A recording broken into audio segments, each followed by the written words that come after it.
The Lord be with you. And with your spirit. A reading from the Holy Gospel according to Matthew. Glory to you, O Lord. At that time, Jesus said to his disciples, "Beware of practicing your piety before others, in order to be seen by them. For then you will have no reward from your Father who is in heaven. Thus, when you give alms, sound no trumpet before you, as the hypocrites do in the synagogues and in the streets, that it may be praised by others. Truly, I say to you, they have their reward. But when you give alms, do not let your left hand know what your right hand is doing, so that your alms may be in secret. And when your Father who sees in secret will reward you. And when you pray, you must not be like the hypocrites, for they love to stand and pray in the synagogues and at the street corners, that they may be seen by others. Truly, I say to you, they have their reward. But when you pray, go into your room and shut the door, and pray to your Father who is in secret, and your Father who sees in secret will reward you. And when you fast, do not look dismal like the hypocrites, for they disfigure their faces, that their fasting may be seen by others. Truly, I say to you, they have their reward. But when you fast, anoint your head and wash your face, that your fasting may not be seen by others, but by your Father who is in secret. And your Father who sees in secret will reward you." The Gospel of the Lord. Praise to you, Lord Jesus Christ.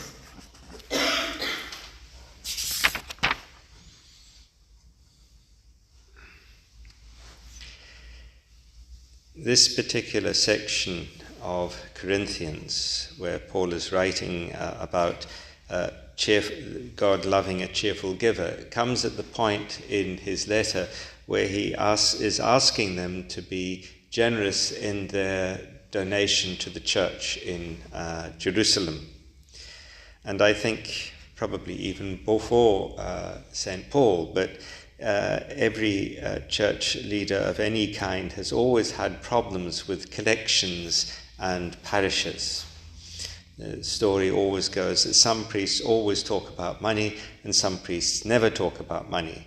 And there's always the debate whether you talk about money, does it mean you get more collection, or do you get more collection if you just don't mention it so much and go on and on about it? It's a reality of church life. Churches have to run. And the cost of the catechism, the electricity, the water, and all these things mount up. There's very few parishes I know that don't struggle in some way for finances. There's a wonderful story told of a little boy. You know, the truth always comes from children. And he watches every Sunday his mother grudgingly put a 5 rand coin, or maybe a very crumpled looking 10 rand note, in the collection. And every Sunday they come home, and as they're making a cup of coffee after Mass, she moans about how awful the homily was and how Father is so boring, and he rushes through Mass and he cuts the number of hymns, verses of the hymn. And eventually the little boy said to his mum, "But you only put in 5 rand, what do you expect for that?" But there is a truth that we do have a responsibility to the running of the church. It's our responsibility. We need to see what we give as our way of keeping the mission of God alive and making things possible. If you almost put into your mind that collection is actually going to provide the catechism tools for that child, that collection is going to keep the lights on so I can actually see at Mass next week, all these sort of things, see it as part of ourselves. But then Jesus cautions us about our motives when we do things. Do not practice your piety before others. Don't do things for others to see that you're doing them. Some people are very good at this, the left hand not knowing what the right hand is doing. When my late mother died, we discovered just how many children she was paying the school fees for. Nobody knew. Talk about left hand not knowing what the right hand was doing. My father didn't know that they were paying for all these school fees. It came as a shock to him. She kept these things quiet. This heart of this is the motivation. Are we doing it out of love for God? Are we doing it out of love for the people that God has given us to love? Or are we doing it for other people to say, oh, look, she's so generous. Oh, look, all that he's done for the parish. And in the same way with our prayers.